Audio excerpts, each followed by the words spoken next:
Okay. We are okay. Right, it is now 3 o'clock. Good afternoon, councillors, and welcome to the public. I'd like to remind you all that this is live on the council's YouTube channel. Before we move into this afternoon's proceedings, there are a few housekeeping matters that I'd like to bring to members' attention. I would like to remind members and officers to stand when they are speaking in the chamber. Can I also please remind members that other than the proposer of a motion, any speeches must be limited to 3 minutes and directed to the item or question under discussion. Please may I remind members, officers, including the press and public that are in attendance today that all mobile phones must be placed in silent mode and no calls should be made or received in the chamber during the meeting. I'd like to welcome you all. This is the first meeting since the AGM. I still haven't learned all your names yet. We'll have a pictorial here, but I might be asking you to hold up your name plates. I can always remember yours, Scott. It's imprinted on my brain. Item 1 on the agenda, apologies for absence. I have Councillor Matherson and Councillor Trevor Austin. Do we have any more, Karen? Councillor Bridget. Councillor Bridget. Are there any from the floor? Councillor Fairless-Aitken, please. Thank you. Yes, Councillor Dodd. Councillor Lane Darwin. Thank you. Yes, you've got Councillor Darwin. Which has just said that. And Councillor Morris. And Councillor Morris. Yep. Councillor Morris as well, Karen. Any more before we move on? Sorry. Councillor Knowles. Councillor Knowles as well. That everybody? Yeah. Item number 2 on the agenda, minutes. Minutes of the meeting of the County Council held on the 21st of May 2025 as circulated to be confirmed as a true record, pages 9 to 28. I would remind members that under our procedure rules, the only issue for discussion is accuracy of the minutes. Can we confirm these minutes as a true record? Could I have a proposer, please? Councillor Wearmouth, seconded by Councillor Stewart. Agenda item number 3. Yes, we do need to agree. Thank you. Is that agreed? Is that agreed? Agreed. Yes. Item number 3 on the agenda, disclosures of members' interest. Does any member have any interest to declare that have not already been declared to the monitoring officer before this meeting? Don't see any show of hands. Announcements by the chair, agenda item number 4, leader or head of paid services. I have 1 or 2, so I will go first to the leader to see if he has any announcements. No, not today, thank you. Right, it's been a busy month and a very enjoyable one. On the 5th of June, Her Majesty the Queen visited Hexham, met members of the public and visited Hexham Abbey, where she was introduced to various community groups and volunteers. And I was delighted with Councillor Kennedy and the Chief Executive to show her the wonderful town of Hexham. Awards of Freeman and Freewoman of the Northumberland. On May the 30th, we presented the Newcastle United footballer Dan Byrne with the Freedom of the County, following which we presented the same honour to Lioness Lucy Bronze on the 5th of June. Both are terrific ambassadors for Northumberland, and I was delighted to present these awards along with the Chief Executive. And I also found them the 2 of the most lovely people you could ever wish to meet, very humble and just nice and very proud and privileged to meet them and have their company. Agreed. Very much. His Majesty the King's birthday honours list, which was on June 4, 2025. And Hexham have done very well out of this. Mr. Stephen Scrimshaw, CBE, from Hexham, for services to British manufacturing and to the green transition to net zero. Miss Marion Dickerson, OBE, from Berwick upon Tweed, for services to the NHS, Executive Director of Nursing, Midwifery, Allied Health Professionals and Executive Director of Surgery and Community Services. Former Councillor Mrs Byron Gibson, MBE, also from Hexham, for services to the community in Northumberland. Ms Claire Render, MBE, from Wylam, for services in education within her role as Chief Executive Officer with the Good Shepherd Multi-Academy Trust in Surrey. Ms Eleanor Johnson from Morpeth, BEM, for services to heritage and the community in the North East, within her role as Regeneration Officer with the Church's Conservation Trust. Mr Roderick Peter Jones, BEM, from Hexham, for services to the community in Hexham. Dr Stephen Wan Quillian, BEM, from Prudhoe, for services to the community in Prudhoe. And Mr Lance Robson, BEM, from Belford, who I believe was a former councillor and mayor, public and political and public services in his role as chair of the North East region of Conservatives. Well done to all of you, and I think we should give them all a round of applause.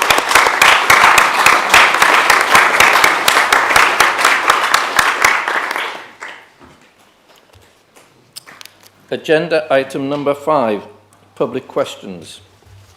We have received one question from the member of public. This is from Ms J McLean to the leader. Ms McLean is not here today, Could we just confirm that? Yes, is Ms McLean here? No. As Ms McLean is not here today, and so under our procedure rules, I will read the question as I've been asked to the leader, who will then provide a response. The question is, does the leader of the council support our excellent RNLI and their rights to fly the flag of inclusion? And does he reject derisory social media comments made towards the RNLI? I will ask the leader to answer. Ms McLean, thank you very much for your question. You will get a full written answer this week. In answer to your question here, I would say very much yes and very much yes. Thank you, Glenn. Agenda item number 6, members' questions. We are now moving on to questions from members. We have 7 questions submitted. We have 20 minutes allocated for this session, so hopefully we should get through the questions in the time allowed if members are succinct. There is, Chair's ruling that I can extend it slightly if we are getting near the end and it goes over the 20 minutes. For the question, there is no time limit for the question to be asked. The reply for the question is 5 minutes. You can ask a supplementary, which has to go from the answer you've received. You don't have to ask a supplementary, but you have 1 minute to ask that supplementary, and the reply to the supplementary is 2 minutes. The first question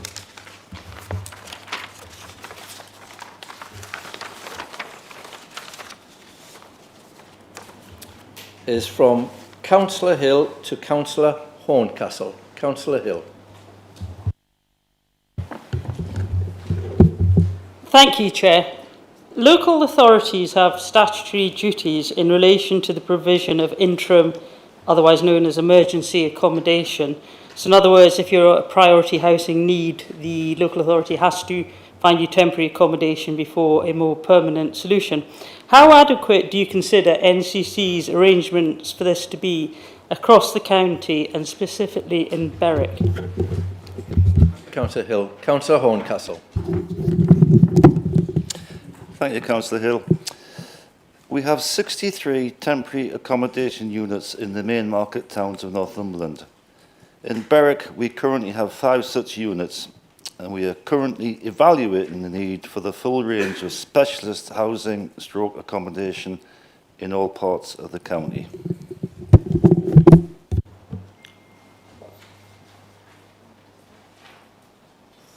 Thank you, Councillor Horncastle. Councillor Hill, do you wish to ask a supplementary? Thank you, Chair. Yes, just in regards to the adequacy of these arrangements, if I was to tell you that some months this council spend tens of thousands of pounds on hotel accommodation, which is a good use of taxpayers' money because of a shortage of hostel space, and if I was to tell you specifically in Berwick that in the hostel, two rooms needed for the increasingly high volumes of homeless people, 2 rooms have been unused for 4 years because of a lack of refurbishment. Do you think that's acceptable? Councillor Horncastle. Thank you, Councillor Hill. Just earlier today, I actually checked up with housing officers and I have absolutely no record of any problems. So if you want to bring them problems you've mentioned specifically to me after the meeting, I'll see them for you. Thank you, Councillor Horncastle. Our second question is from Councillor Castle to the leader. Councillor Castle. Thank you, Chairman, and to the leader, yes. You and most members will be aware that HMS Northumberland, a Type 23 frigate with a proud history and close connections with this council, is to be decommissioned and probably scrapped in a few months. Now, given this old warrior's links to Northumberland, and I'm referring to the ship, not me, we are hoping to do more than commemorate its passing and plan to secure some important memorabilia from the ship, like its bell, flag, nameplates, and other items that can be stored and displayed in local museums. I ask the leader if you will help bring this about and offer support, ensuring that such a significant part of our naval history and heritage is never forgotten. Thank you. Thank you, Councillor Castle. Councillor Sanderson. Thank you very much for that question. You are absolutely right. HMS Northumberland was built 40-odd years ago, Swan Hunters, and decommissioned and is heading for the scrapyard. When we found this out, I wrote to ask for some memorabilia from the ship, given the long and very close relationship HMS Northumberland has had with this council over that time. And I can tell you today that we have been allocated 2 ship's bells and some deck plates. And it's only right that we should ask for even more. So thanks to Rob Forsyth and Lyle Darwin, I'm now trying to get the anchor, which is about 3.5 tons, and it is a good challenge. But that is what we're going to try and get, and if we can get that, that'll be great. HMS Northumberland was a mighty vessel that helped in the Caribbean catch smugglers, cocaine smugglers, and follow Russian ships in the Atlantic.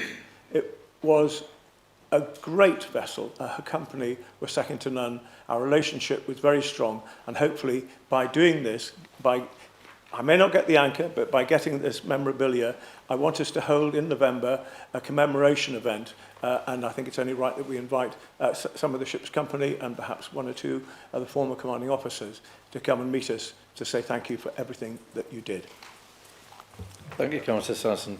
Councillor Castle, have you a supplementary? No, I don't. It's been partly answered in respect of the anchor. Thank you very much. Thanks, Councillor Castle. Question number 3 from Councillor Ball to Councillor Wearmouth. Councillor Ball. Thank you, Chair. Can I ask, what is causing the delay in appointing an operator for Wandsbeck Square development in Ashington? It's been 12 months since the engagement was scheduled and the building is now demolished. Thank you, Councillor Ball. Councillor Wearmouth. Thank you, Chair. Thank you, Councillor Ball. Right now we're at the end of a procurement process which by its nature is confidential and so there's only so much information that I can provide you at this point. What I would suggest is perhaps that we schedule a briefing or we get you a written update from officers because literally it's a matter of days or a week or so where we'll be able to do that, if that's okay. Thank you. Thanks, Councillor Wearmouth. Councillor Ball, do you have a supplementary? Yes. So from the people of Ashington, we should have had this operator in place by now. There's a number of parts of the design of the building that rely on having this operator in place, and I am really concerned So from the people of Ashington, at what point do we really start to worry that we're getting a fresh hole? Because at the minute it seems like regeneration is giving us a fresh hole, patch of grass, no new jobs at the moment, and I'm really worried that we are not seeing the regeneration that was promised at this point. So come on, what's the crack? Thanks, Councillor Paul. Councillor Wearmouth. Right, what's the crack in terms of regeneration in Ashington? A new station, the station car park, which was absolutely packed, and numbers that we never thought we would achieve just a handful of months on after that station opened. A new college, partly enabled by this council and Advance Northumberland, who provided the land for that. You've got work going on at Ashwood, you've got work going on with the Hurst, you've got Wandsbeck Square. You have a whole host of things, Councillor Ball. So there's loads going on in Ashington. It is an amazing place. You had all of the events on as well in terms of the town centre, well attended, much loved, and you were one of the star attractions, I understand. So, as is always the case. So, the jobs and the promises delivered, thank you. That's what we're all about. Thank you. Thank you, Councillor Wearmouth. Question 4 from Councillor Taylor again to Councillor Wearmouth. Councillor Taylor.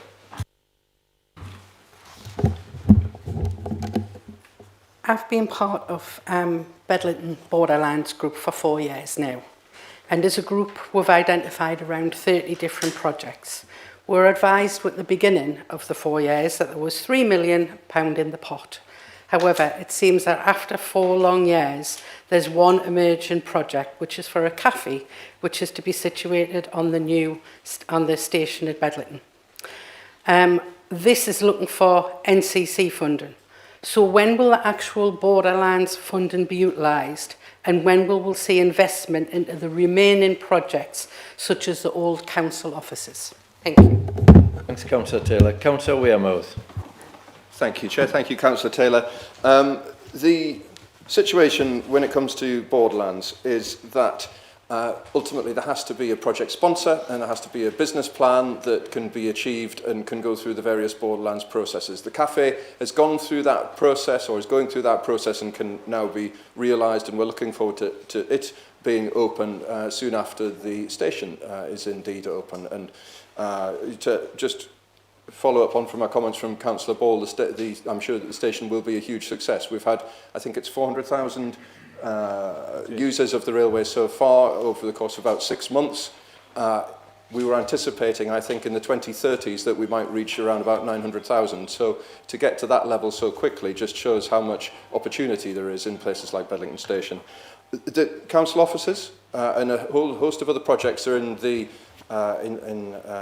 mix in terms of funding for Borderlands. There's some really good ones in there, but they have to go through those stages. I'm as frustrated as you are. I want the project sponsors to make good progress, and the officers, as you know, are always there and willing to help and support as we go through that. But we do need viable projects before we can deploy cash. That's always the way it is with Regen, and it can be frustrating, I appreciate.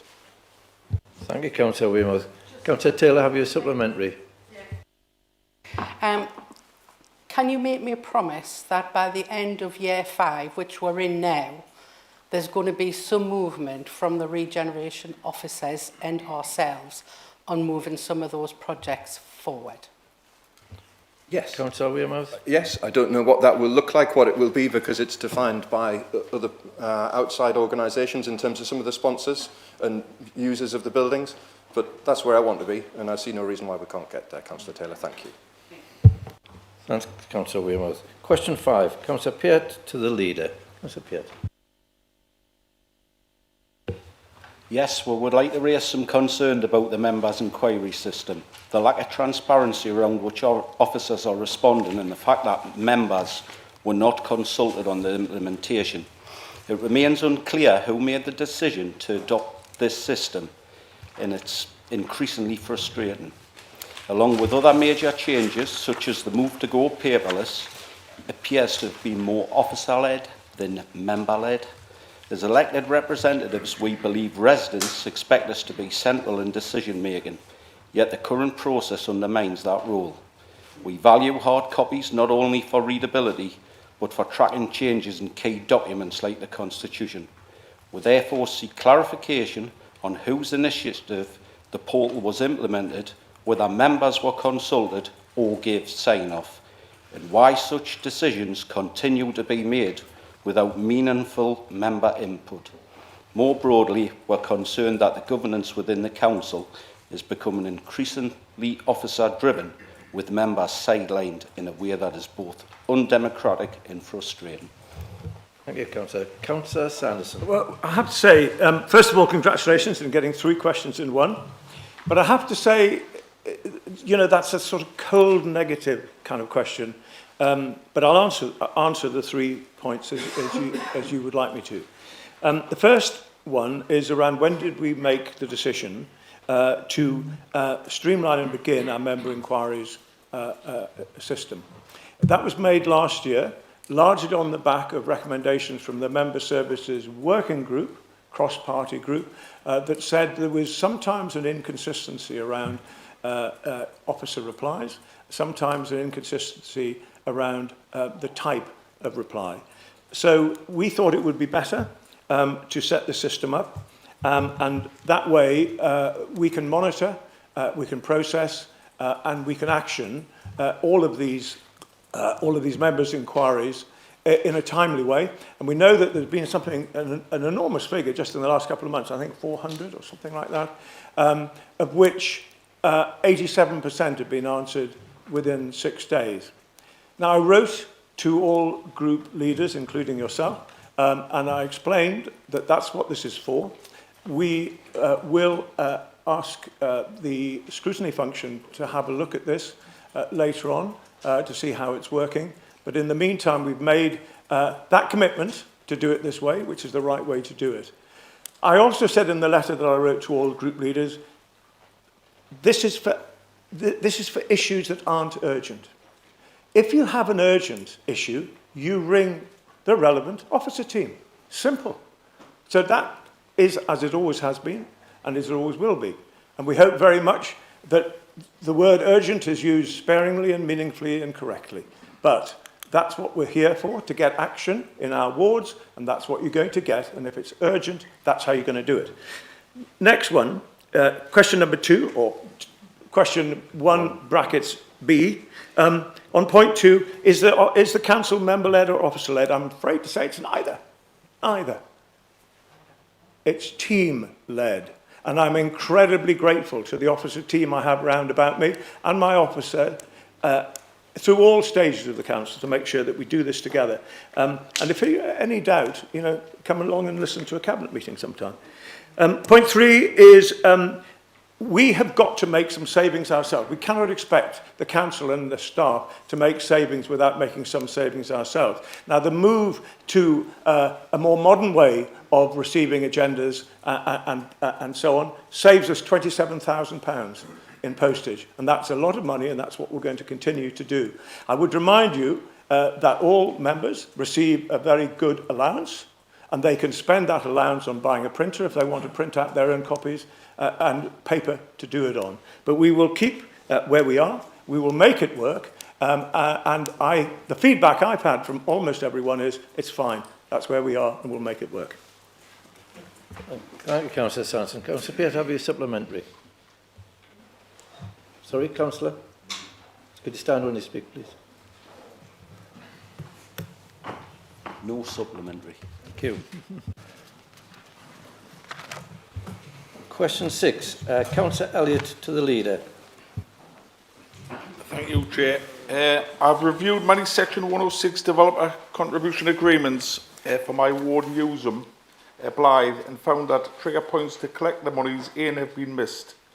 I see millions of pounds unspent monies sitting in Northumberland County Council bank accounts. Some, I believe, since 2021, when they should be out there in the community. Affordable housing and shared ownership agreements have not been met, amongst many other things. Will the Leader allow a cross-party or similar scrutiny group to have a look at this to ensure good governance and accountability of all these monies, to make sure there's no risk of these monies going back to the developers where it does say that there, and not lost and return to the developer. Thank you. Thank you, Councillor. Councillor Sanderson. Thank you for the question. Actually, you've only done part of the research on this question. If you'd done the full picture research, you would have found that all county councils carry large sums of Section 106 monies. I can quote you Oxfordshire, for example, which carries 280 million, and the average, I understand, for the other county councils in and around 100 million. We have 20.7, and that 20.7 is allocated, and the Section 106 money that we have delivered has done huge amounts throughout the county. Many of the places that you represent now have benefited from Section 106 money, whether it's in schools or affordable housing. Didn't quite pick up your point about affordable housing. In 2017, we said we'd build 1,000 new affordable homes, but we failed to do that. We built 3,000 affordable homes, much of that coming from Section 106 money. So when asking a question, sometimes, if I may say so, better to really research the question first. Thank you, Councillor Sanderson. Councillor Elliott, do you have a supplementary? Yeah. Thank you, Chair. Thank you, Leader, for that response. I'm not really particularly interested in any other statistics. I said it was for Newsum. So I've only reviewed the Newsum 106s. I have looked at them carefully. And if you look at them yourself, the agreement actually has trigger points for affordable housing as well, where we as a council have allowed a developer to come into that community. In part of that, we've gone into an agreement with them to provide multiple, if not hundreds, of affordable housing, shared ownership or low rent, and I believe not one of them has been put on Home Finder, which it says in that agreement should have been. So I have done my research with the greatest respect, not interested in what's happening in Oxford or anywhere else in the country, only interested in Newsum and Northumberland. The question still remains to be answered. Will there be a cross-party or similar group to review these arrangements, because the points in the 106s are not being triggered? Thank you. Councillor Sanderson. Thank you very much for that. The actual figures are there for everyone to see.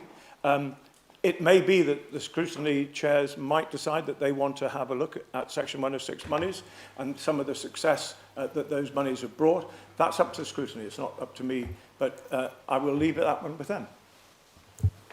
Thank you, Councillor Sanderson. Councillor Swinhoe, question number 7 to Councillor Oliver. Thank you very much, Chair.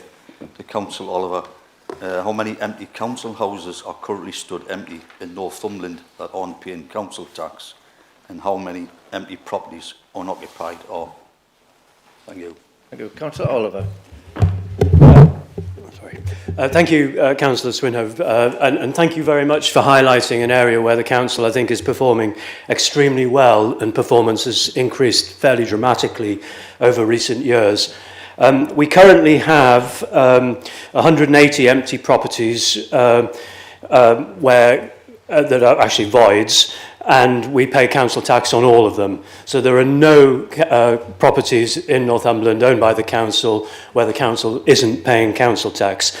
The situation in terms of the overall numbers of 180, that's reduced by 195 in the last 4 years, and this void rate is approximately 50% lower than the national average for stock-owning local authorities. Thank you, Councillor Oliver. Councillor Swinhoe, do you have a supplementary? Yes, thank you very much. I find in my findings, Home Finder's not actually working for people that are homeless and looking for a new home. Thank you. Councillor Oliver. Well, housing isn't in my portfolio, but I do know a little bit about Home Finder because I chaired a scrutiny committee that had a report on it last year. So I can say that the system is being improved. And there's a very transparent system that is used by the council and all of the housing agencies across the area. And there's a very transparent scoring system. And if you go back to the Communities in Place scrutiny minutes from last year, you'll find a detailed report that sort of sets out how that process is applied. But it is being improved, and the system's being improved. The process is being looked at again, and I'm sure there'll be more news on that shortly. For that, Councillor Oliver. We did go over our 20 minutes with the Chair's discretion, and I wanted Councillor Swinhoe to be able to get his supplementary in. Thank you for that. We now move on to item 7 on the agenda, which is the Leader's Annual Report. I would like to invite the Leader to present this report. Councillor Sanderson. Thank you very much. Members, this is the report I'm giving, but I'm giving it on behalf of the Council, on behalf of the staff of the Council, on behalf of all councillors. Because as I said at the first meeting we had, I hope very much we can try and work with each other, even though we may be coming at things in a different angle. I hope very much we'll remember that we're here as directors of a multi-million-pound company employing over 5,000 people. And that's why I'm giving this report today, because I want to just highlight, particularly for new members who may not be aware, just of some of the things that we have done, but where we're looking to go in this next 12 months and on. We have 3 priorities. One is providing value for money. Secondly is to boost aggressively new business and jobs. And thirdly, and equally importantly, is to tackle inequalities. And we have a situation in Northumberland where somebody born in one town will live 10 years or less than somebody else in a town just a few miles down the road. That can't be right. We can't do it on our own, but it's something that we will achieve in terms of some tangible outcomes. So, first of all, value for money. Being efficient is the key for any business. And I'm sure that all members know that. And we are already well underway with our programme of transformation, which we call BEST. This has been running for about 18 months now, and we're making very good progress. It is only right that we look very closely at the council and how we work, and all those details within the council to make sure that we are providing value for money. At the same time, we've kept our council tax at or below inflation over the last 7 years. We take off the 2% council tax that we pay on social care, which is a government tax. The actual council tax is be at or less than inflation over the last 8 years. We have just had a very clean bill of health from external audit. And at the same time, we've continued to deliver on our frontline services that are so important to all of us, a whole range of services, something like 200, I think it is altogether, of services that our staff provide. Well done to all of them, and our officer teams should be very proud of the fact that we are now collecting awards for all kinds of services that we provide. I think there've been more awards won in this last 12 months nationally than there has been for a long time. So that's really good. Thanks to all of those, and particularly, I want to say now, thanks to all the staff that work for us. You are all important.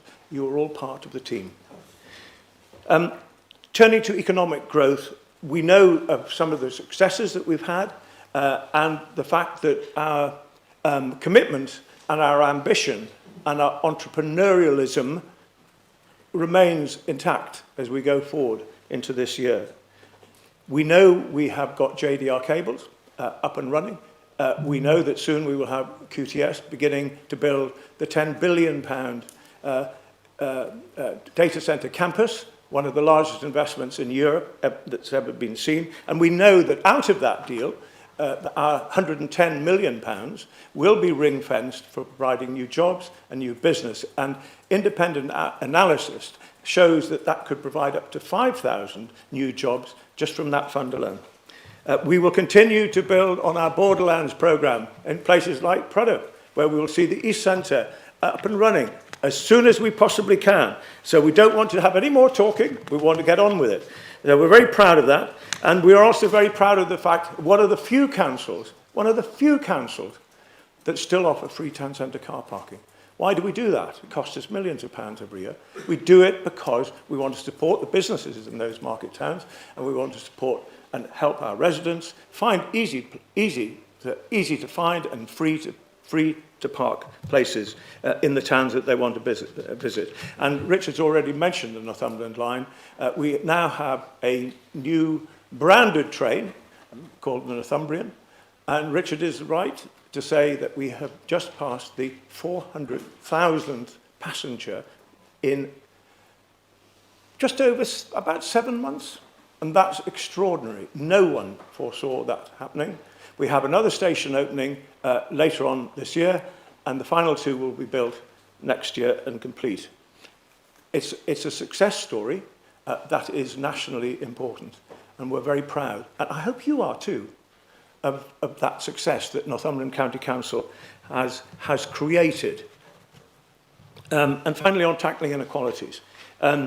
It's again rare for a county council to have this kind of priority, so important that it is amongst just 3. But it is important for all of us in this administration that we do everything we can. What does that look like? It looks like making sure that the education that we provide in this county is the best it can be. Now, we know that is the case because our Ofsted ratings have done brilliantly. And we know how well our schools and our head teachers and our teachers are performing, and our students who are working so hard in the schools. And we're very proud of that. And we know as well that more money is coming into Northumberland than at any time in the history of the County Council. It's coming into Northumberland because it's a place people want to invest in and have confidence in and grow in. We're investing in these 3 new super schools across the county, 1 in Amble, 1 in Berwick and 1 in Seaton Valley. The one in Seaton Valley, if you've seen it, you will be amazed. It's absolutely fantastic. And if you want to see an earlier version, go to Pontyland. It's absolutely fantastic. So we are committed to that imaginative and very proactive approach to building schools. Now, of course, someone could say, you're borrowing money, you shouldn't be borrowing money to build schools. Much better not do that, and we'll let the schools crumble, and then we'll be fine. No, that's not this administration and the partners that we share much of this vision with. We want to continue to see fine schools and fine schools being built where the need arises. Our children's services are rated outstanding. This is very important because through that service, we will help those people who need help most. And through our skills service, our Northumberland Skills, which has just been rated good, which is a very, very good rating in that category, providing skill training for children and young people and older people across the county to get them into new jobs, to build their ambition, to build their motivation, and above all, to build their confidence in themselves so that they can then get a job and move on. We set ourselves a target, as I said just recently, of 1,000 affordable homes. We built with our partners, or in process of building, 3,000. And we will build on that, and we'll get even more, so that people who can't afford an expensive house in parts of our county will be able to either rent or take part ownership in an affordable home near where they live. That is our ambition, and that is what we're going to achieve. Our Hurst project, those of you who may have heard of that, know Ashington, is a very, very, very important project for us to deal with, an area of the town that is in need of serious investment, serious care and serious amount of thought about how it moves forward. That is as important as almost any other project that we're working on at the moment. And finally, you will see, I hope, for new members, you will see that this is a council working together as a team. There's no officer leading, there's no member leading, it is a team, and you'll see that. Pulling together all of these developments, all of these aspirations and hopes and commitments, working together, and that's very important, that we work together, whether it's in a working group, or whether it's in a committee, or whether it's going to a town or parish council and talking about the county council in a disparaging way. It's very important, please, that we all regard ourselves as directors of this multi-million-pound company. Let's continue to develop, let's continue to be good, and let's continue to help those people, particularly who need our help the most. Thank you. Thank you for that, Councillor Sanderson. We now move on to questions. I would like to remind members to concentrate on the questions and try and keep the preamble to a minimum. Can we have questions? A show of hands for questions, please. Councillor Flower and Councillor Flower, Emery. Councillor Flower first, I think, then Councillor Emery. Hello, thank you very much, Councillor Sanderson. a glowing report, I think, award-winning, etc. Can you just tell me what the debt stood at 4 years ago and what it is now for the council? Councillor Sanderson.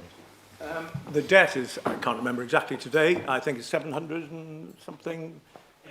It's about the same, I believe. It's not changed very much, I don't think. What we are doing, and I remember when your Mr. Farage came, he did mention the size of what's called borrowing. Local government borrows money. It's another word for a mortgage. So if a county council has an ambition to build a railway, or to build new schools, or to spend more money on roads, it basically has the borrowing power to be able to do that. And that's what we've done. And we will continue on the same trajectory. I would be very surprised, however, if we don't reduce that level over the coming years, because we have done our sums. And I'm sure the Labour government will be very generous to us. And with their generosity, we'll be able to reduce that borrowing figure. But we're not going to stop building schools. I'm not going to tell Councillor Hill, for example, that unfortunately Reform think that borrowing is too great, so therefore we're not going to spend the money on Berwick. Unless you think that's what we should do. I don't know. I'm not going to do it, though. Thank you, Councillor Sanderson. Councillor Amery. No, she's right behind you as well. Thank you, Chair. Just a question to our leader, Councillor Sanderson. Whilst you say the Hurst Master Plan, which, if you know Ashton, isn't actually in Hurst, you say is going to be one of the biggest projects of the council, there isn't actually any funding allocated as such. And at the moment, it's just a consultation, which is a 3-year funded. Will this ever take off, or will Ashton end up with 2 holes and another pie-in-the-sky idea? Sorry, I didn't hear. Another what idea? Pie in the sky. Oh, pie in the sky. To go with the 2 holes. Oh, right. No, it's not pie in the sky. No, you'll be kept fully up to date with progress on it, and I'm very certain you will see action being taken soon. It's a very complex project. It's very easy to call it pie in the sky, if that's what you want to call it. It's not pie in the sky. It's a deep commitment that we hold and we're going to sort out. Thank you, Councillor Sanderson. Councillor Ball. Thanks, Chair. So I'm really pleased to see that in 6.4 in the report, it only says that there's only £110 worth of funding secured. Yeah. So just if we can get that update to put the million in, because I would like QTS to make sure they give me more than 110 quid, please. And I'd just slightly amiss of you to thank the officers that arranged the event last week, the Tackling Inequalities Through Employment event. It was a fantastic event that happened in Newbiggin, and it was great to see the employers, the community groups and people working together, and some real industry experts from the community and business in this area. So I think you may have missed out a big thank you to them. Thank you, Councillor Ball. I'm so Councillor grateful. Sanderson. Oh, thank you. Thank you very much for the admonishment. You will know, because you were there, as was Councillor Dale and others. This was our 3rd Inequalities Conference being held in Newbiggin, which drew a wide range of very important partners to talk about how employment, Caroline, how employment can help those people regain their confidence, and what we can do with partners to help them do that. So it was a very, very important conference. Deeply grateful to Jill McNeil and all her team for laying that on, and I was very pleased to be able to open that conference and say well done to everyone, and I would say well done to you, because your heart is in the right place. Councillor Dickinson, and if anybody wants to speak, please put your hand up, but don't just wave, just put your hand up. Apologies for waving, Chair. I'll put my hand right up next time. Thank you for the report, Leader. It's very good to hear all the staff awards that have been received, and for us corporately, as all councillors, it's great to see them. One thing I was really pleased to hear you mention was lots of the projects that the previous Labour administration left you to deliver. That's always helpful, but that's real teamwork, you see. And we're always happy to provide that to you to make sure you've got things to sing about each and every year. But the question is, on page 32, we have a reference to Fix My Street being fantastic. I'm conscious that there are a lot of problems that still exist, and I raised these in the last council, so it's not new. I've raised these, and I just wonder if we put it on the leaders' agenda, if you'd be happy to discuss it there, but there are significant problems both for members and members of the public with Fix My Street. Thank you, Councillor Dickinson. Councillor Sanderson. Yeah, well, thank you very much, and thank you for the debt that you left us as well, which we really appreciate. I thought it was a mortgage.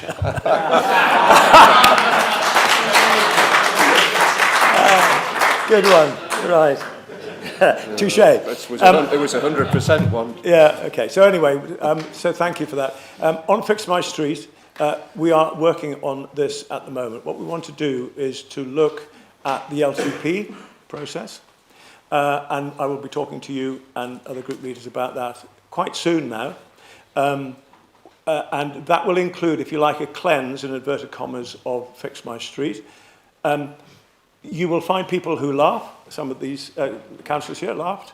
You'll find others that say it works really well. So it's a mixed picture. I want to make sure, though, that it's easier to use and that we get our responses spot on rather than sometimes slightly being maybe not quick enough and sometimes perhaps not quite accurate enough. So you're right. We will be looking at that, and I will be talking to you and the other group leaders very soon. Thank you, Councillor Sanderson. I can't see any other hands up. Councillor Baker. Thank you, Chair. First of all, just a little comment about the infrastructure that you mentioned with the trains earlier. I'm very pleased to see that continuing. It's definitely what the county needs, and it's long overdue. So congratulations to the whole team on that, and I think that's marvellous. My question is related... Excuse me? Yes, absolutely. My question is about the LACs, and I'd like to ask if the leader can explain how removing decision-making from the people most familiar with the areas will somehow lead to better outcomes for that area. I refer, of course, to the reorganisation of the LACs from 5 to 3. We've got that on the next agenda item. Would you let me take it then? Thank you. Thanks, Councillor Sanderson. Right, I see no more hands up, so we will move swiftly on to agenda item number 8. Oh, sorry, I didn't see you. Councillor, I can't see your nameplate. Councillor Hume from Amble. Councillor Hume. Would just like to take issue with you, Councillor Sanderson, in as much as I believe that Amble did have a super school before the 2nd of April, but since then there have been changes to plans which were classed as minor, but those minor changes have been told, or I have been told, is going to cost 11 million, which took away from the actual really super school which you referred to. There is a call in for that at the moment, and I am waiting for an update on that. Your comments, please. Councillor Sanderson. Yes, so I actually spent a really interesting evening on Monday with Guy Renner-Thompson, who is our cabinet member, can't see him, there he is, for education. And we went to Four Ways, and we met with Anna of the Ambler and some young reporters. And we took along with us the architect, someone from Kier, the builders. I wish you'd been there, because we had a very good discussion. So what I would say is, I don't agree that there is going to be a massive change. We know that there's going to be some changes to the outdoor area, the pond, potentially, and some of the outdoor learning space. But in terms of the classroom, the amount of classrooms, that stays. They're not changing, I think I'm right in saying. And the corridors will be wider, and the head teacher has made it clear about how he wants to see the classroom set up. But the best thing to do, if you would like, is if you drop a line to Guy Renner-Thompson, we will set up a meeting with you and Sue Aberston who delivers these schools, and you can come along, and if you would like to do that, either virtually or come into County Hall, and we'll set up a meeting for you to get through the whole thing. I think the main bone of contention... Could you stand when you're speaking, please? And put your mic on, please. I think the main bone of contention was the demolition of the existing school gym. Yes. So Yeah. On that, if yes, may I? You only allowed one question, but I'll call it clarification. Councillor Sanderson, could you clarify? So that's why I think it would be a good idea to get together with you, Guy, and Sue Haverston, one of our officers who deals with this. Get together, and she will explain to you around the gym. I know there are some. I think I'm right in saying that the gym is subject to a community asset transfer, potentially. I met Julia, as well. That is in the process at the moment. So I think what you need to do, either join virtually or come into County Hall, and the whole thing will be open for you to look at. Thank you, Councillor Sanderson. excellent. Thank you very much. I can't see any hands up, so we will move on to item 8 on the agenda, which is a report of the Constitutional Review Group. I would like to invite the leader who chaired the Task and Finish Working Group to present this report. Councillor Sanderson. I'm very sorry, I'm hogging this meeting and I don't mean to. In fact, I'm just catching my breath. I thought this was actually going to be a fairly simple piece of work. I thought it would be a good example of how we could work together as groups to come forward with some recommendations, and one or two members thought this working group was about making decisions. It never was. It was about forming some recommendations for council to consider today. The purpose of it was to look at making our community engagement better. So instead of having 5 local area committees, we would move to having 5 community partnerships. So it's actually 5. The planning one is 3. I'll come back to that in a second. So the idea of this was to come forward with some recommendations about how can we get more people to come, how can we give the chairs of those more freedom to go to pick the meetings when they want to have it in the areas they want to have their share of the community chest, and to also have a new £5,000 sum to be able to spend on small projects that community partnership would find appropriate. So that's what we have come forward to you with today on the community partnerships. On the planning, we currently have 5 planning committees and a strategic planning committee, and we don't think we need that. In addition to that, I am keen, as I said last time, to try and reduce the amount of special responsibility allowances that we pay ourselves, if we can, and that will effectively, if you agree to that today, that will remove 2 positions. However, the 3 planning committees, and there are some lines on a map there that demonstrate that, and I've asked Rob Murphin, who gave a huge amount of effort to this working group, as well as our legal team, if there are any questions about how the geography works. But we did thrash it out, and in fact we had 4 meetings between the end of May and the 19th of June. And we looked at all the options and had a reasonably good discussion on where we want to go. So that was the 3 local planning committees and the strategic, 5 community partnerships based on the areas that take into account the new ward boundaries. Some of us have had a change in the boundaries. And the 3rd one was around merging the standards committee with the audit committee, which would make it much more smooth and streamlined to run, we thought. So these are recommendations, and they are here for you to decide upon in any way you wish.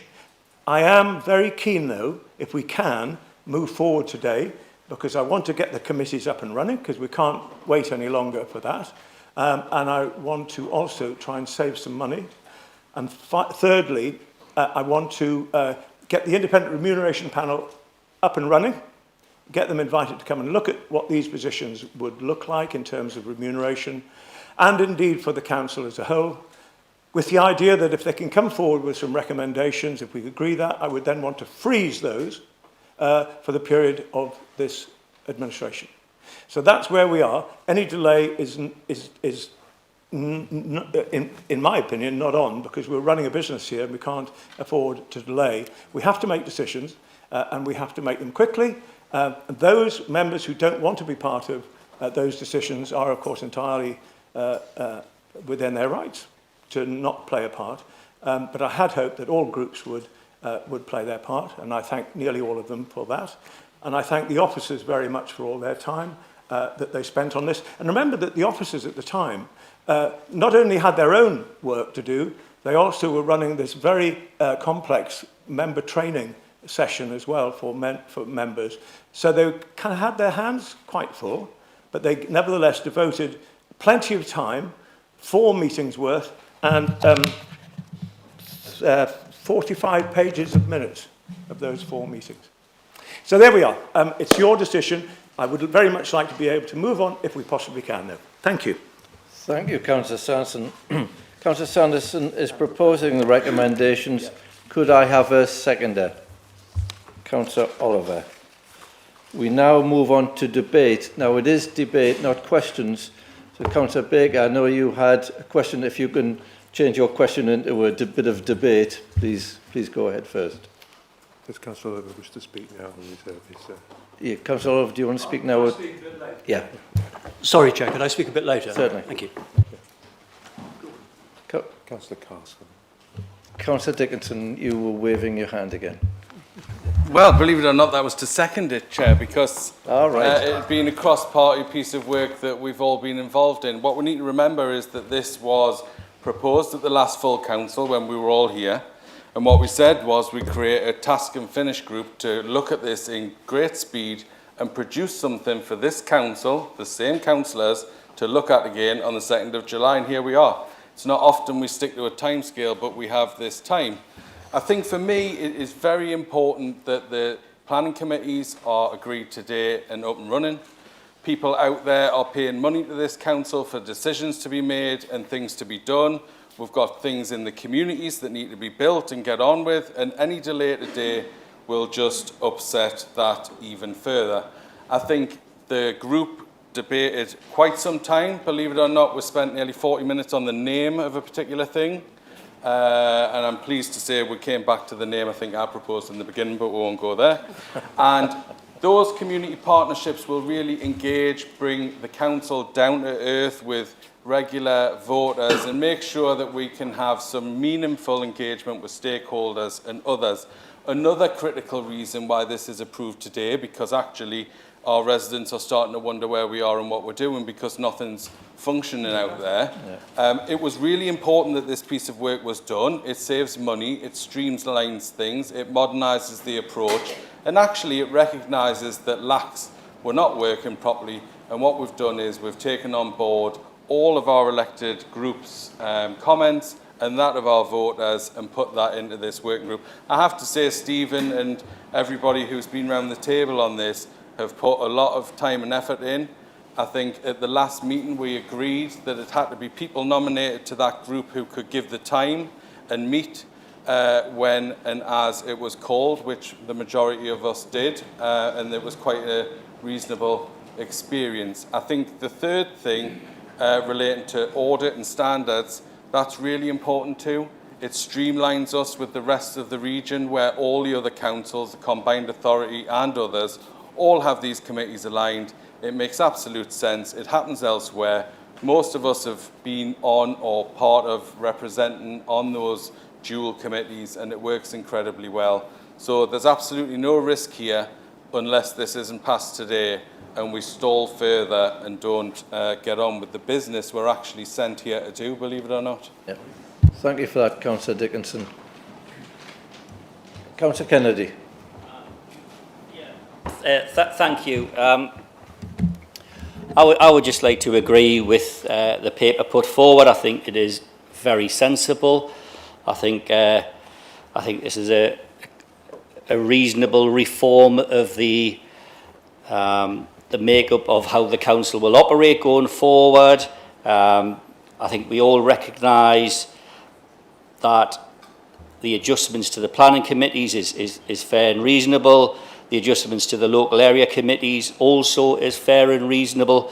So I would just like to endorse this. I attended one of the meetings as a deputy to Councillor Taylor, and I thought the meeting seemed to be run very well. There was engagement with all parties, and this is how democracy works. You have that debate, you go through it, and you come to a conclusion, put the options in front of the councillors here, and then we make that decision. I think this is sensible. I don't see any tripwires in this for anybody. So I think I would suggest that to the new councillors present. I don't see any tripwires in this. I think this is a sensible solution. So thank you for that, and I will support it. Thank you, Councillor Kennedy. I can't see any hands up, so I'll go to Councillor Oliver. I think Councillor Castle wanted to come. Oh, Councillor Castle. Sorry. He did indicate. Yeah. Councillor Castle. Councillor Castle first, and then Councillor Oliver.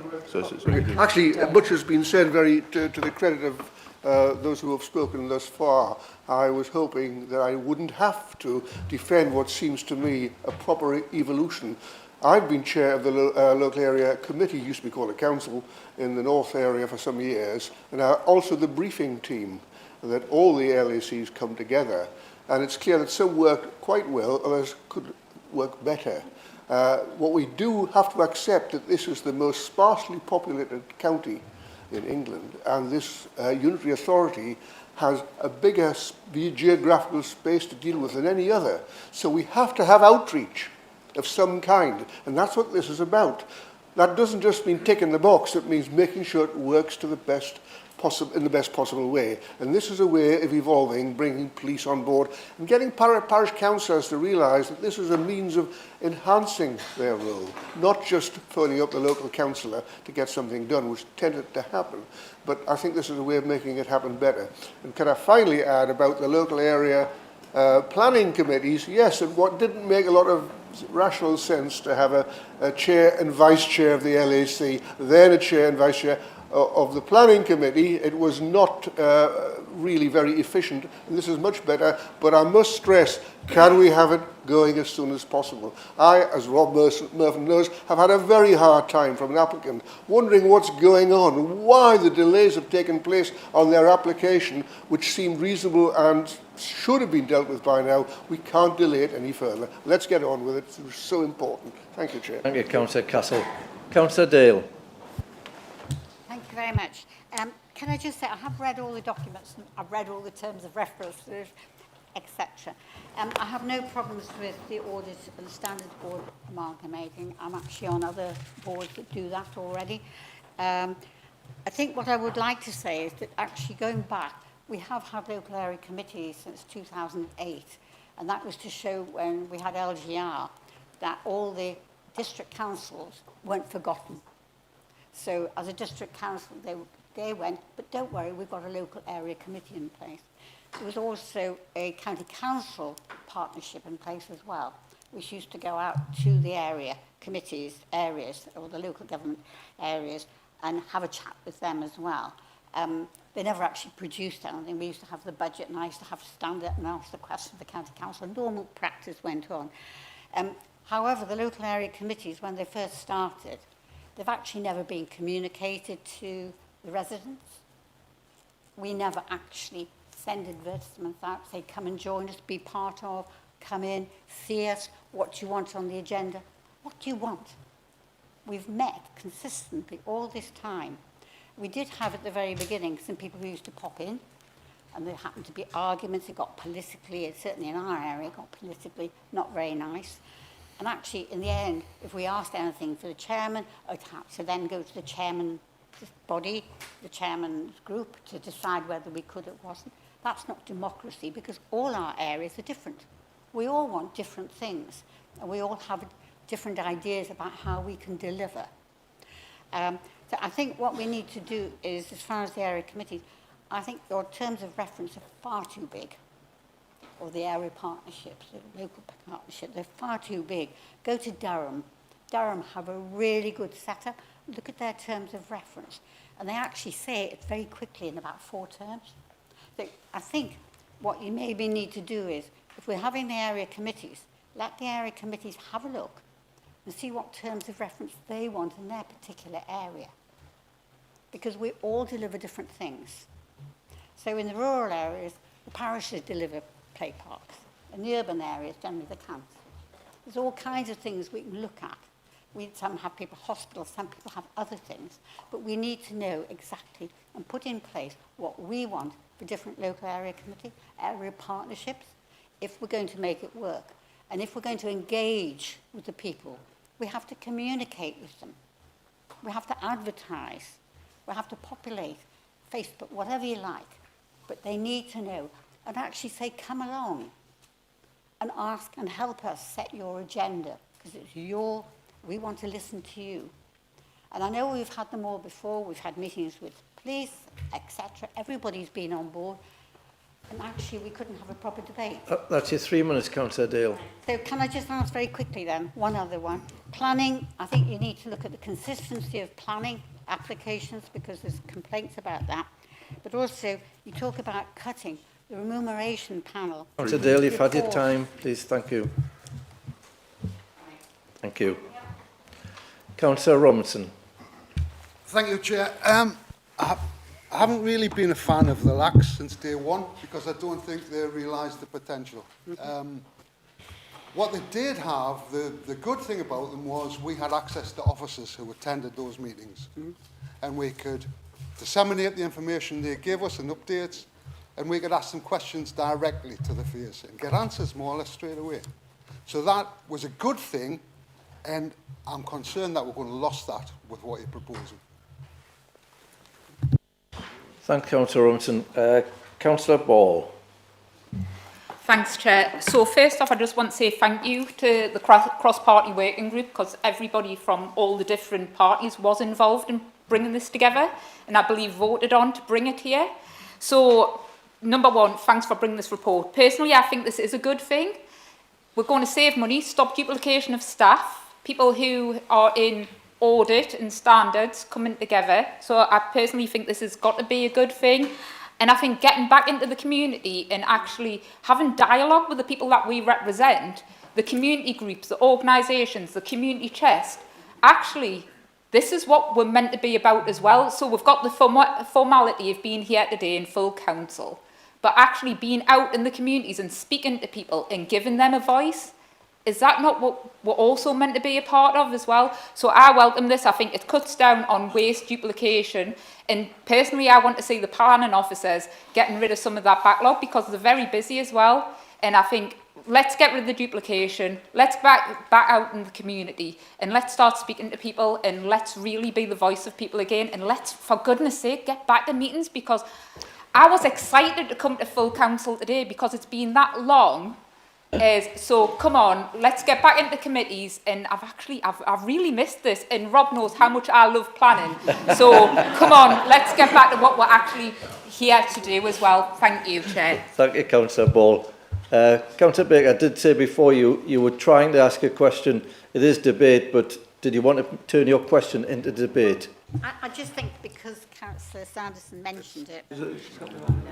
So it's Councillor Baker. I thought you said Councillor Dale. No, sorry, Councillor Baker. Oh, sorry, beg your pardon. I nearly had a go. An easy mistake. Yes, obviously the original was formed as a question, but I suppose that the thrust of what I was asking was the way that the new version would be set up. It seems to me, please correct me if I'm wrong, a more proportionally represented way of doing things, rather than targeting the people that are local to that area and perhaps would know that. Would know that best. Sorry, you're itching to get in there. No, carry on, carry on. Yeah, so that was my thought, that perhaps the people that were situated within those communities had direct access to communities.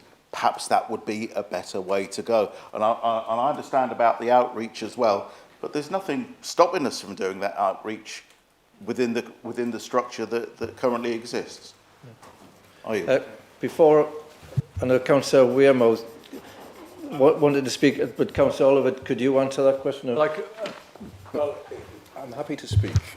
Councillor Wearmouth. I'm happy to speak and solve your problem, Chair, by not answering a question, because we're not in question, we're in debate, but somehow rhetorically thinking about it, which is, of course, that when it comes to some of the things that are driving these changes, particularly around the planning, but it was that some of the committees have got very little business and others have quite a significant amount, and it was looking and reacting to what can be done about that, and that's where we've ended up with the committee structure that we have. Of course, it's unusual, perhaps unheard of in most councils, that every councillor would sit on a planning committee, and you've heard that in your training, I'm sure, over the course of the last few weeks. There's nothing here, just to be really clear, that stops a local member coming to a planning committee and using their local knowledge and imparting that to the committee. You'll still be able to go into a discussion and make the case for your residents, the same as you would in any committee, either having declared an interest and removing yourselves from the room later or taking part in a discussion, in a debate. So hopefully that will address that, and it's of course something that can continue to be looked at.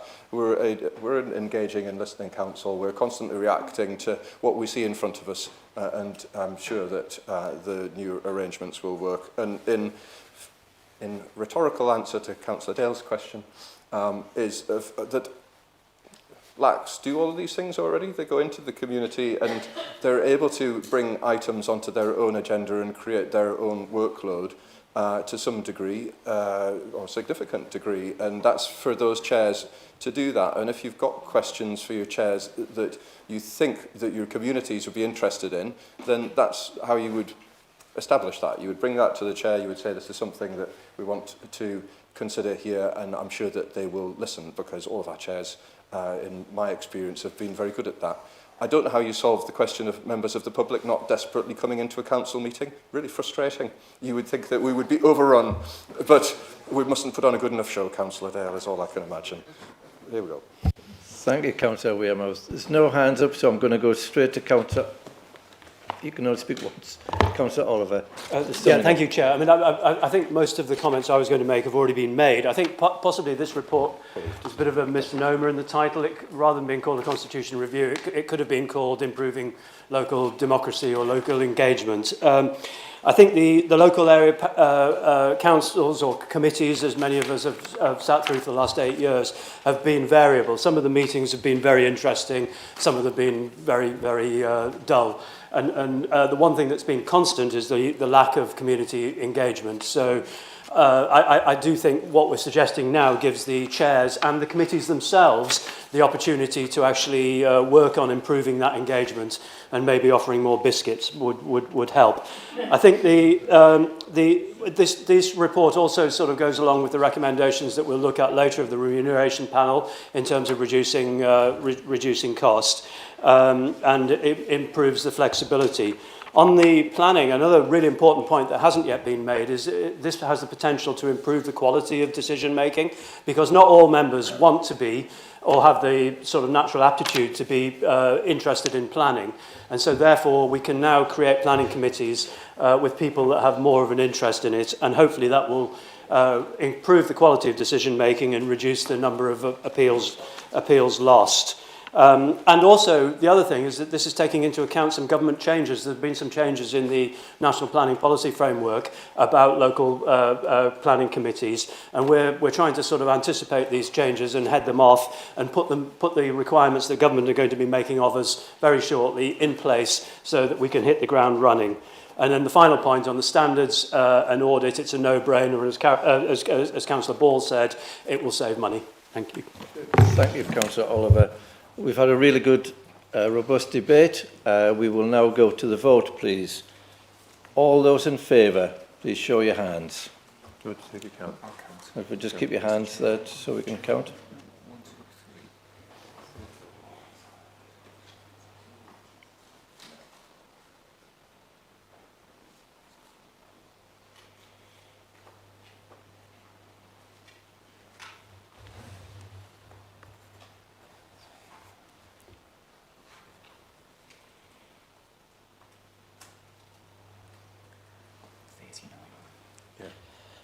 All those against?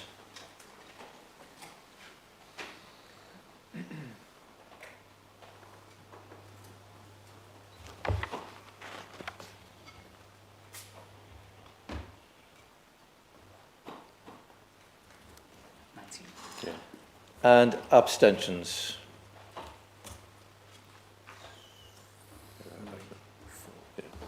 That is carried 39 to 19. That is carried 39 to 19. Thank you for that. We now move on to item 9 on today's agenda, which is Report of Independent Remuneration Panel. This is a report from the Director of Law and Corporate Governance, and I will move it from the Chair. Could I have a seconder, please? Agreed. Councillor Sanderson.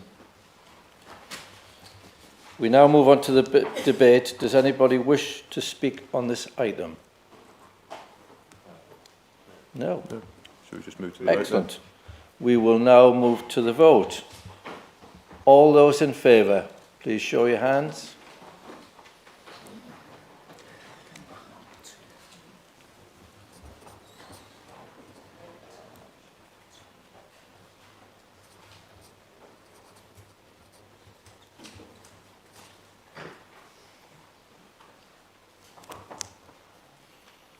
Suspect to be the same. Pretty much, I think. No, because Anne Day was in it this that's time. right. 40. Yeah. All those against? Abstentions?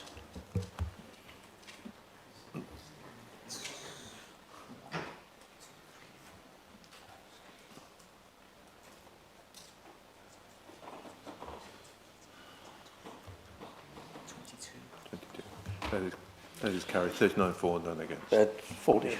Oh, sorry, 40. 40, wasn't it this time? 40, I'm none miscounted. against, and 22 abstentions. Thank you for that. We now move on to the last item on today's agenda. This is Chair, I've got a point of order on that. Yes, certainly. Thank you, Chair. Just the wording of this motion is to actually undo a decision that we've literally made 5 minutes ago. It was my understanding of the Constitution that you can't do that. Decisions have to stand for a certain period. There's a certain procedure to go through to do that. So therefore, would appreciate some guidance on whether or not this is actually now a legal motion. Thank you. So would I. Thank you, Councillor Bourne.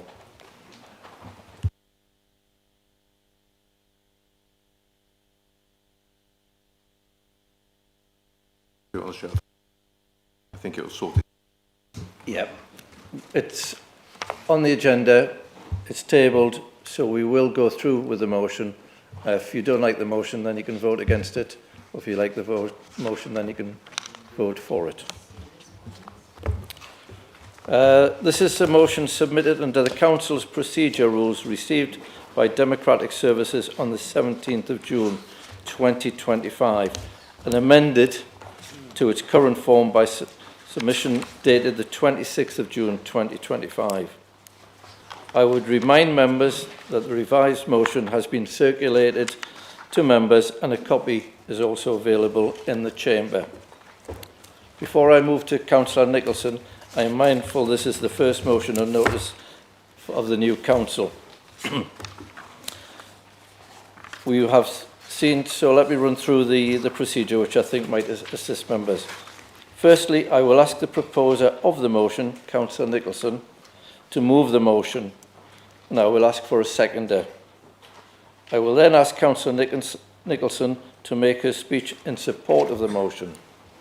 Councillor Nicholson will have 5 minutes to speak. After that, the seconder may make a speech or reserve their speech until later in the debate. Please indicate, if you do, by raising your hands if you would like to speak on this.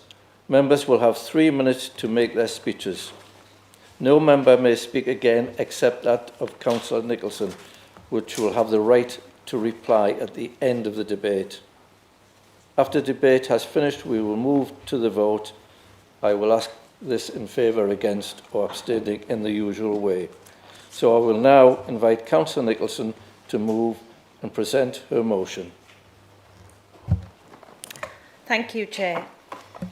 I move that this Council defers the changes to the local area committees until September 25.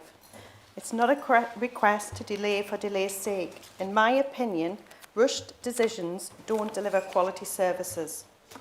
I'd like to put forward an opportunity that would need time for full scrutiny and proper member engagement. Let's explore constituency-based partnerships that are democratically rooted into the constituencies and aligned with proposed community partnership frameworks. This model puts elected representatives back in the driving seat and dissolves unelected boards, avoiding duplication of all the costs and services. The purpose of the original proposed plan was to save thousands. This could save millions annually that can be re-injected into frontline services, and it could restore trust, accountability and local control over local planning and funding decisions. Let's not rush into placing one underperforming system with another. Let's build something democratic, efficient and community-led. I urge members to support this amendment and give it the democracy and chance it deserves. Thank you. Thank you, Councillor Nicholson. Have you a seconder? Councillor Rolls. Councillor Rolls. I would like to second that. Would you like to speak now or reserve? Reserve the right. Thank you. Right, we will now move into debate. Please indicate that you would like to speak. Yes. Yep. Councillor Hill. Councillor Hill first. Councillor Fitzgerald. Thank you, Chair. If I could give a bit of unsolicited advice to reform, and it is really good, and I mean this genuinely, that you're posing challenges as you are the main opposition now, and you're certainly much more alive and awake than the previous main opposition. Although somebody's been quite vocal today. That was us. I thought the leadership contest had been well, of course. But a piece of unsolicited advice is to pick your battles. I mean, there is a lot to go on, and I wouldn't pick something which, you know, experienced councillors cross-party are saying are just sensible changes that have just gone through. Because if you do pick things in a fuss, which there isn't a fuss there, and if you get the procedures wrong, like saying a procedural issue is a standards issue, then in the words of Donald Trump, you start looking like you don't know what the bleep you're doing. So that is my advice to you. One thing I would say, though, which is and I'm going to be raising this tomorrow, there is an issue with decision-making processes in the council, full stop. And it become increasingly apparent to me that the scrutiny arrangements, getting rid of pre-scrutiny, means that our scrutiny arrangements are inadequate, quite significantly inadequate. And particularly now we've got a council where there isn't a large majority of the ruling administration and members want to be more involved. We really do need to, and I say I'll be raising this at this scrutiny chairs meeting tomorrow, we do really need to review our scrutiny arrangements. Now that's something that definitely needs drawn to attention, not these sensible changes. Thank you, Councillor Hill. Councillor Sanderson. Thank you. I just simply wanted to say I completely disagree with you. I think that we've had an independent peer review recently. We've had external audit recently. All of whom have said the governance in this council is very, very good. So when it comes to the kind of stuff you're talking about, I'm happy to have a conversation with you if you can point out any areas at all where there are areas that we might learn from. I'd like to hear it. But external experts have said we're a very good council and we're just ticking along pretty well, doing fantastic things, which I'm very proud of. So on this motion, I have to say, first of all, that I find it almost disgracefully disrespectful to those members who sit on town boards. Those are people who give up their time voluntarily. They are experts in their field. They're experts in the voluntary sector, and they have helped us deliver huge amounts of money into Blythe in particular. So let's please try and remember to be courteous and respectful to those people who aren't here to be able to defend themselves. And secondly, don't talk to me about democracy. Don't talk to me about democracy. You did not attend, Reform did not attend some of those working group meetings. You attended the first one. The second one, you had a change of members. Third one, you didn't attend at all. And the last one, you just sat in. So don't, please, unless, set a good example, show us how democratic you are, and I'll listen to you. But don't preach democracy to me when you can't do what you have been elected to do. Councillor Sanderson. Councillor Fitzgerald. Thank you, Chair. My question is, given the government's own guidance emphasis on community involvement in planning... Councillor Fitzgerald, it's debate, not questions. Right. The government's guidance and emphasis is on the local community being involved in planning. How does this improve that when you're taking it away from our residents, our constituents? Councillor, it's debate, so you won't get an answer, unfortunately, to your question. Councillor Wearmouth wants to speak at some point. 2 seconds. We have Councillor Dickinson and then Councillor Ball. Thank you, Mr. Chairman. Having considered this motion, I fail to understand where it's coming from. Town boards have people on them who are business people, community leaders, all giving up their time to work with the elected people who represent this council on them, who represent those local communities on them. They are elected individuals, so I really don't understand where that's coming from. The second part of this motion refers to things outside our control. Town and parish councils are their own entity. It's not for this council to dictate who and what they do or where duplication exists, whether we think it exists or not. That is for those town and parish councils to deal with, and we should respect town and parish councils and the councillors who voluntarily give up their time to represent communities on those as well. The second part of this motion refers to democracy, which Councillor Sanderson's just referred to, and we had an opportunity through this council where we appointed people democratically who had been elected democratically to look at the function of the council democratically, but you have to turn up to be part of it. And the third and final point on this for me is that this brings planning directly to communities aligned with a new boundary. That is all the difference is. Those committees will be made up of people who represent those areas, therefore representing those local communities they've been voted to look after. And the final point, Chair, is the community partnerships.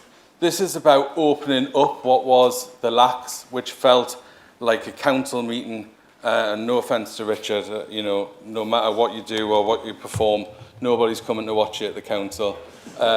You've got to rebrand them, you've got to work on them as a partnership, we've got to invite stakeholders, and we've really got to get away from the fact that it's a council function and hand it over to the communities to run alongside our chairs, vice chairs and elected representatives. So unfortunately this motion today is just nonsense and we will be voting against it. Thank you, Councillor Dickinson. Councillor Ball. Thanks, Chair. So I was quite surprised to see I would say it's a rewrite of this motion, not an amendment. But by the by, it's here in front of us now. And I'm really quite concerned when we start seeing job roles mentioned within this structure and within this motion. And I worry for the members of staff that have these roles. They are really valuable members of the team. I worry that we're starting to dictate what town and parish councils do, and I don't feel like that's within our remit to say what should and shouldn't happen outside of this chamber. Where's the budget? Where's the millions that's going to be saved? Because we can all say it, but actually the devil's in the detail. And I do worry that if I was one of the people whose jobs roles mentioned in this, I'd be speaking to my trade union, because I'm really not happy that this is mentioned. And I do feel like, as elected member and somebody that represents, and we've got a really good team here, why are we singling out any title? And I know we're talking about saving money and everything else, but I really do not think this is fair and accountable decision making, because it's definitely not fair. Thank you, Chair. Thanks, Councillor Ball. I have Councillor Wearmouth next, then Kennedy, Robson, Bourne, Eversheldon and Oliver. Thank you. I had a bit of a sinking feeling when I realised I'm going to make Councillor Hill look nice, because when she's been nice to you, you know that you have a bit of an issue because it's really bad. So let's just get something really clear right at the start. The government rule in the guidance is if there's no town board, if there's no county council, then there's no tens of millions of pounds for Blythe and Ashington. It's literally that simple. The county council has to be the accountable body administering the funds, matched with local projects, with the help of a board that has to be created, as we have done. Those are the rules. You cannot change them. And if Reform had read the government rules, or had even listened in the meetings of the town boards, you would know that. And so I can't help but think that, sadly, this motion is just something that's desperately seeking a headline. And unfortunately, your headline, if the local democracy reporter obliges, is crazy reform plan would lose millions of pounds for Blythe and Ashington. I don't think that's what you want, but that's what the actual result would be. We won't be allowing it on our watch. I know that my group will be intending to vote against this. But that's not even the only thing that's wrong with this motion. Despite what it says about town boards and about Heart of Blythe and so on, they are scrutinised. They're scrutinised through the scrutiny committee. And if you want to bring things to scrutiny, you just have to ask. And they will appear, and you can quiz them and question them and get the answers that you need. Furthermore, this motion tells us that scrapping boards, providing free advice, by the way, from incredibly well experienced people, the likes of vice-chancellors of Durham Uni and so on and so forth, that's going to save us millions of pounds. Sorry, but I won't pull my punches. It's utter nonsense. And it really irritates me, I have to say, because it's just like you make something up, you say it, and somehow you think that it's true. And the public listen to it, and if they don't listen to what goes on in here, they might fall for it, yeah. But that's just nonsense. It's not right. It's not what you should be doing as community leaders. In fact, our neighbourhood boards are made up of incredibly talented people, providing their time for free. They deserve our gratitude and our respect. I won't be voting for this. And all I would ask in the future, when you've got these motions coming, we're not all horrible wanting, we've not all got it in for you. Ask us, have a bit of a chat, see if you can actually develop something that might actually mean something for your communities. Three because minutes, this doesn't. Councillor. Thank you, Chair. Thank you, Councillor Wearmouth. Councillor Kennedy. Councillor Flower. Yeah, thank you. What a mess this motion is, I'm afraid. This motion should have been one sentence which said, the people putting the motion forward want the County Council to pause the decision on the constitutional review while we explore other options, full stop. I said that to the leader of Reform. I said, look, it should be one sentence. Why you've wrote a book, I've got no idea. And you've just tangled so many things into what is a rather small constitutional review. You're talking about democracy, and yet when you read this, it's saying the County Council should tell town and parish councils what they should and shouldn't do. Now, I've led Hexham Town Council for the last 5 years, and I've been on Hexham Town Council for 23 years. Many other councillors have been on their parish and town councils for many years. We don't like this. Those on the parish and town council have not been consulted, and yet this motion would tell those parish and town councils what to do. That's not democracy. So it's just so wrong for you to say this increases democracy. It doesn't. It actually damages democracy terribly. And then having unsubstantiated claims that you're going to save millions of pounds. Where's the evidence of that? Just chucking out language saying, I will save millions of pounds by 1, 2, 3, 4, 5, 6. There is no evidence to actually support that claim. It's a nonsense. What was put forward in the Constitutional Review actually said, by doing the Constitutional Review, you'll make savings here and here, and this is the sum total of it. So it's evidence-based. This is not evidence-based. Now, look, I'm happy to help any councillor in here, and I know other councillors are the same, to offer advice. Councillor Wearmouth has said the same. If people want to talk to people and actually ask advice of experienced hands and say, how can I go about doing something, that offer is there. I don't want to come in here and criticise people and say you're not doing the right thing. I will help you. And other people will as well. But use the right form. Speak to people. That's your 3 minutes, Councillor I will. Kennedy. Thank you very much for that. Councillor Robinson.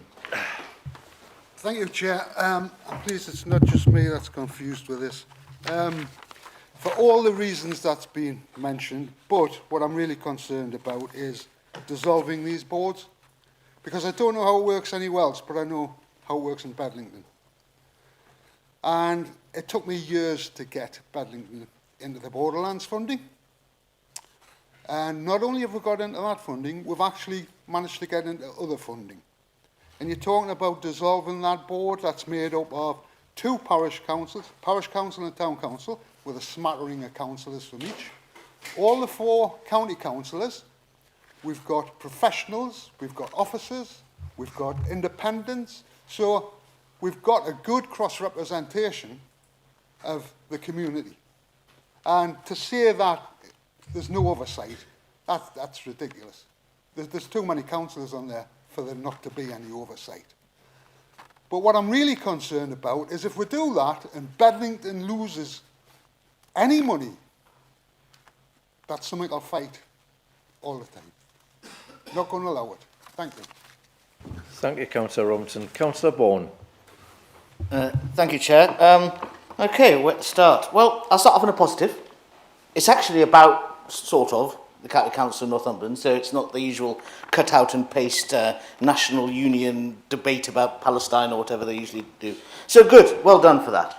However, let's look at it. Let's go, you've got nice numbered points. Okay, 1, retain democratic accountability by aligning partnerships with parliamentary constituencies. Well, that's just meaningless because most of these boards are for towns or areas, not constituencies. So you're talking about removing accountability to wider areas. For example, the Bedlington board, as Councillor Robinson said, deals with Bedlington, not the entire constituency. So, know what that means. Prevent power drift to unelected bodies, particularly the town boards and entities as Heart of Blythe, which currently operate outside the scrutiny of elected representatives. Well, that's just nonsense. The Heart of Blythe is a Northumberland County Council funded project. Like all Northumberland County Council projects, it is scrutinised by the County Council and the scrutiny function, which works very well, Councillor Hill, but thank you very much. So any member who has concern about that particular project or any other, come to scrutiny through the council. So to say it's not being scrutinised, nonsense. Number 3, see unelected boards dissolved and reabsorbed into town council structures with staff. So you're transferring county council staff here to a town council, or town councils here.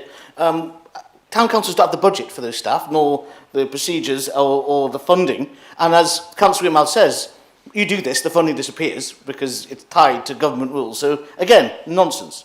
4, eliminate duplication of responsibilities within the remit of town and parish councils. Again, nothing we can do about that. There's no examples that I don't even understand what duplication they're talking about, but either nothing, that's between parish and town councils. 5, ensure fair and accurate, accountable decision making in matters like local funding, e.g. the community chest. Again, a county council function, county councillors are on the committee chairs and make those decisions and are accountable for them. Planning consultation done by county councillors elected here. And community engagement, well, that's something we're all involved in. And then 6, strengthen the role of local councillors as the key democratic link. Well, yes, and I think we should be doing that by getting some councillors more training on their actual role and the role of these organisations that we work in partnership with, rather than trying to traduce or insult or abolish institutions that clearly don't really understand how they work. So, yeah, number 6, let's do that. Let's get some more training for some councillors. Thank you. Thank you, Councillor Ball. Councillor Ever-Sheldon. Thank you, Chair. Yes, as Councillor Bond said, it may be ignorant or may not be, I do not know. But what I find it sad is that this motion seeks to undermine the cross-party work. And now I realize from the leader that the Reform Party didn't take part in that one. Let me tell the new members, the cross-party work and the cross-party cooperation has been the reason for many, many successes in the last council. Many success stories. One of them, let me note, is QTS in Blythe area. In your area, right? It's a multi-billion investment. And I am a personal witness. They are sponsoring international conferences in my university and in my department. They are integrating themselves with the community engagement, and their passion and commitment are second to none. There are many, right? If there is someone who said success has got many fathers, right? Even Sir Keir Starmer, soon after he entered Downing Street, tried to father it. He said, oh yes, QTS is coming, completely forgetting months of work we have done, our officers have done before that. So the cross-party working is very, very essential if you really want to serve the public who have elected you, right? So when I look at this motion, it is okay. It follows the strategy of oppose for the sake of opposition.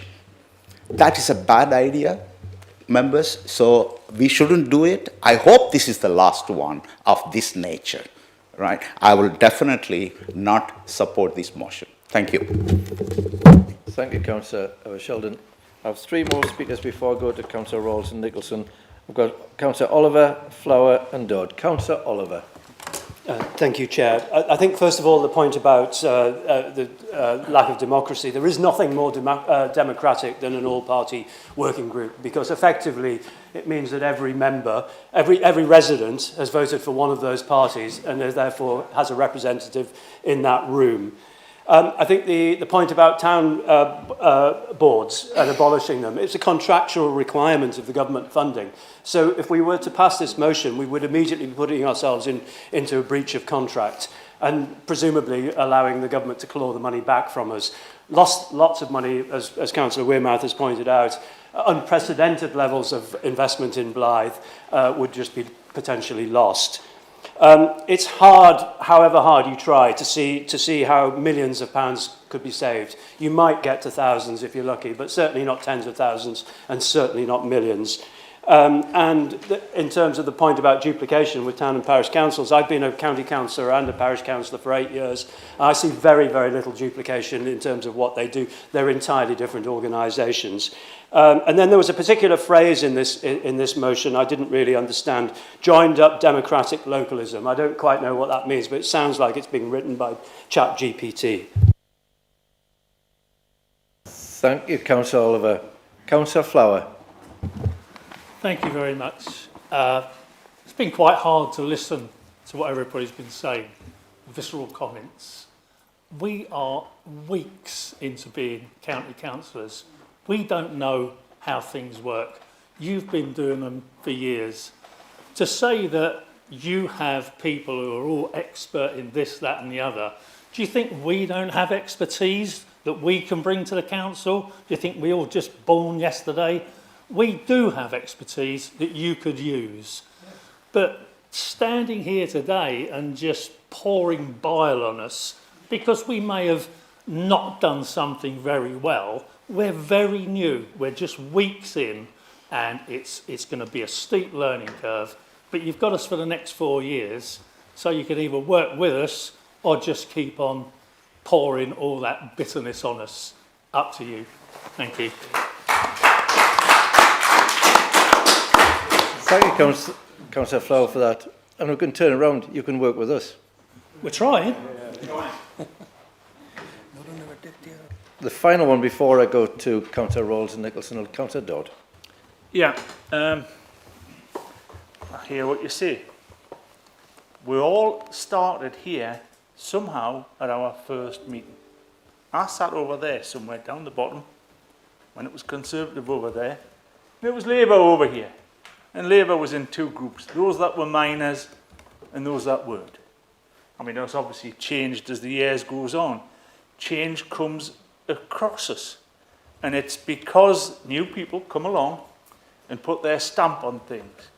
Now, I used to have about 1,000 ewes, that's sheep.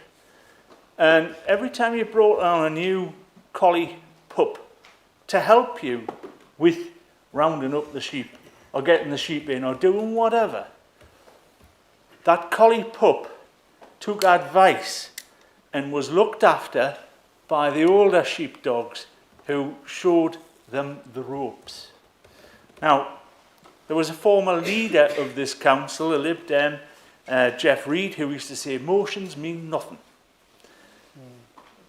Is he right, is he wrong? I don't know, but we're here, we're discussing, and it's a good way to air things.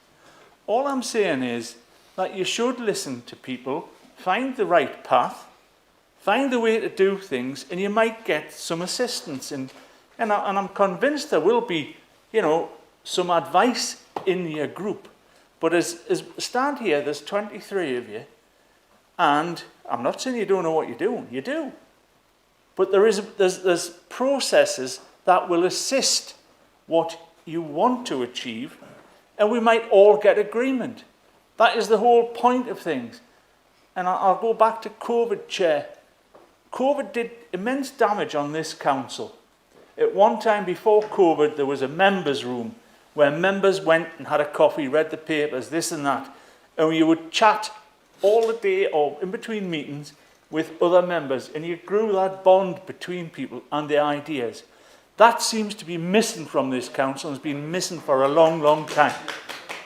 So we probably need to all work together to make sure that your ideas are shared, and we can help show you the ropes.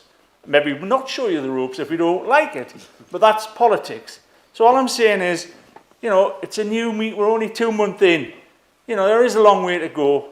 So try and take some advice. Thank you, Chair. Thank you, Councillor Dodd. Sorry, Councillor Dale, I did say that, Councillor Dodd, we've had 15 speakers already on this debate, which I think is enough. Councillor Rawls, you seconded. Would you like, then I'll bring Councillor Nichols in. Yeah, sure. Thank you, Chair. Yeah, just on this proposal, it was brought forward because the plan to strip the planning powers from the local area committees, and the stated reason for that was to save money with the SRAs and also to narrow the training pool, basically so that less councillors were trained. But this cost-saving moves comes at a price, and removing decisions from councillors who know their areas best. Planning shapes our communities, and the local people expect local accountability. Moving it to 3 centralised zones breaks that link. That means fewer trained councillors, fewer voices at the table, and fewer chances for residents to influence what happens on their doorsteps. We're offering this better way, and it is cost-effective, and I've got a document that I could publish if you all want to have a look at, you know, at the sums. If you want a breakdown of that, I can break down where I can get the 3.38 million up to the 9.9 million. And most of it is from absorbing the duplication, and I think you were saying about the duplication, and that comes in, you know, like the functions between the partnerships between each other, the boards, the town board, the Heart of Blythe.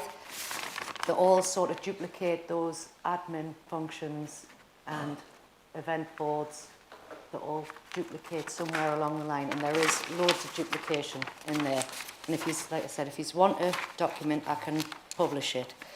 But yeah, we're offering this better way, and we're not getting rid of the Heart of Blythe or the town boards. It was, if you look at the wording of the motion, it says there, see unelected boards dissolved and reabsorbed into the town council.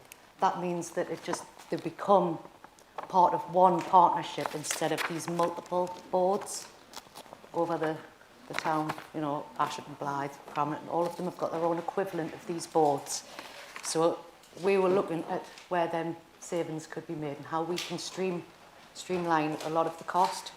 And that is where we've found where the duplication is between the town boards, these Heart of Blythe functions, and the town parish councils themselves. So yeah, it's just obviously offering that alternative to the people and to the people of Northumberland. Well, yeah. Thank you, Councillor Rolls. Councillor Nicholson, you have the right to reply. Would you like to speak?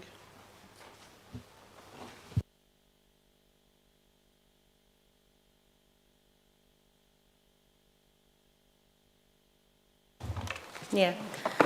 Can I just make it clear, regarding the original proposal to the council on streamlining the audit committee along with the standards committee, we had no objections to. We want it to be streamlined.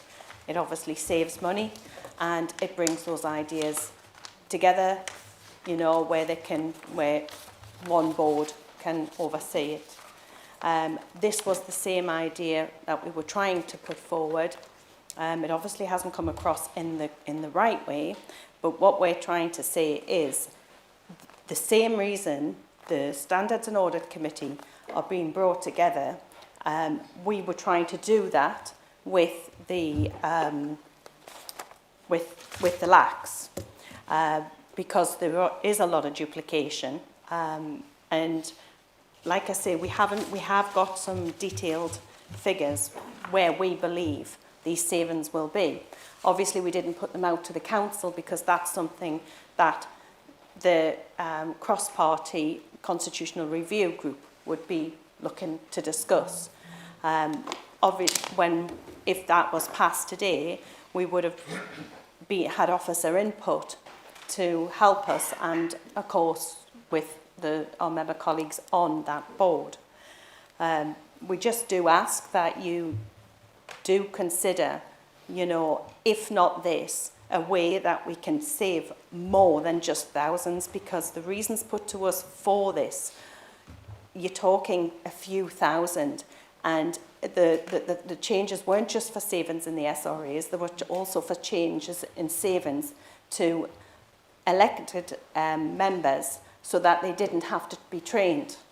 We couldn't see those savings because when we attended the training, it doesn't matter whether you've got one person in the room or 23 people in the room, that training still costs the same in our view because they're all sitting at that training. So we couldn't see where the savings came from reducing training in the planning. That's all I've got to say. Thank you. Thank you, Councillor Nicholson. Again, very healthy and robust debate. We now move on to the vote. All those in favour, please show your hands.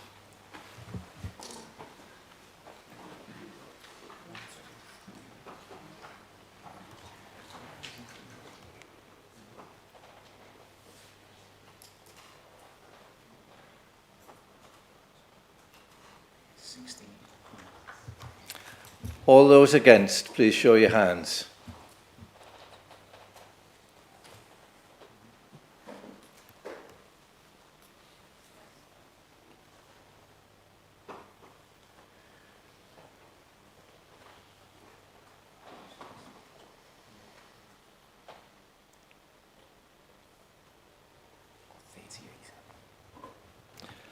Abstentions.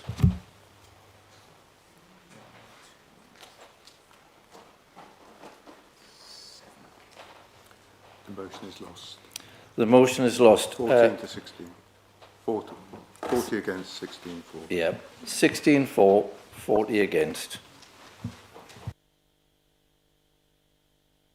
Councillors, ladies and gentlemen, that is the end of the meeting.